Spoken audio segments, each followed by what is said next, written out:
Hey, boys and girls, this book is called The Really Rotten Princess by Lady Cecily Snodgrass and illustrated by Mike Lester and published by Scholastic.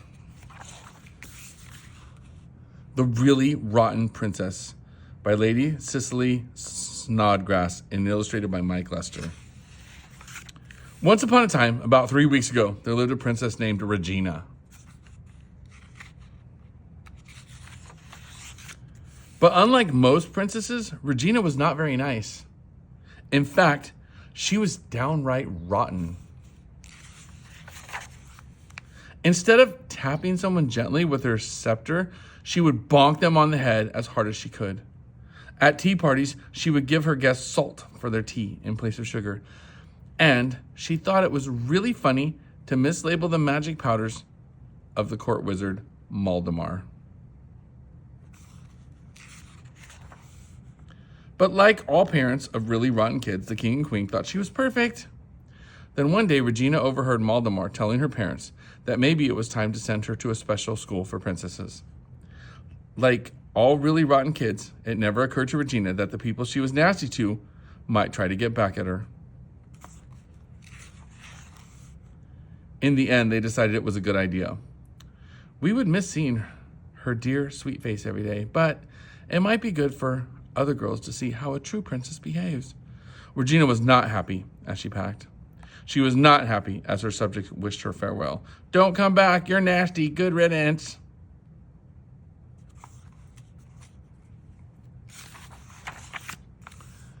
And Regina was definitely not happy when she arrived at the Miss Priscilla Prunenot's School for Princesses.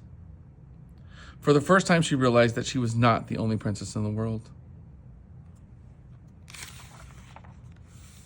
There were all kinds of princesses at the school.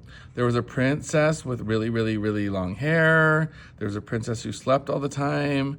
There was a fairy princess who sprinkled pixie dust everywhere. And there was another princess who swept it all up. There was a princess who had her own genie. And there was even a princess who had a pet dragon. To make matters worse, Regina found she didn't even have her own room. Welcome. Gobble, gobble, gobble.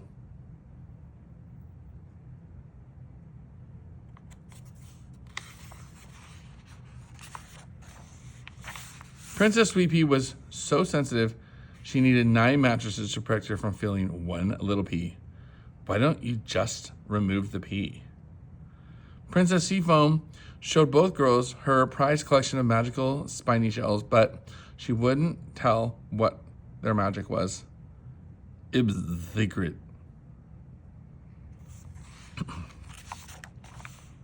The first day of school was filled with lessons, and they learned how to polish tiaras. Polish that. They were taught the proper way to address peasants. "You're revolting." Not yet.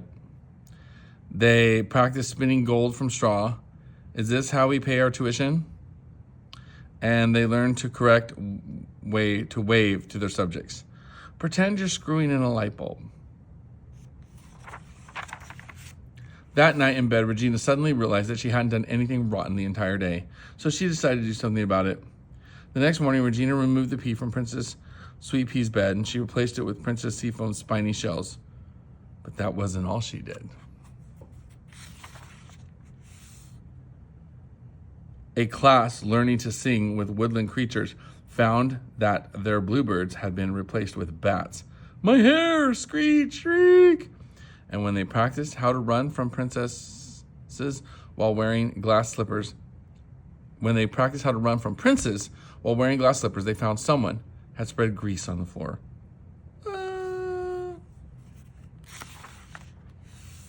And worst of all, someone had put superglue on the lips of every frog in their afternoon frog kissing class.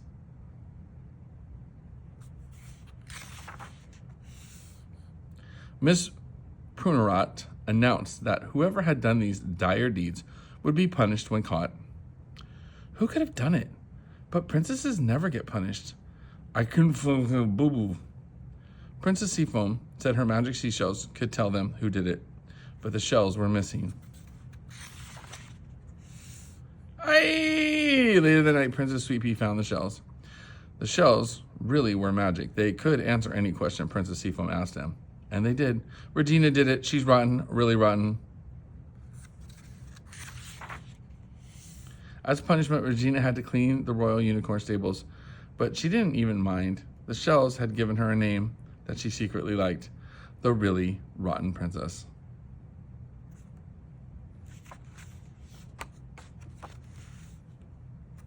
The Really Rotten Princess. I hope you love this book.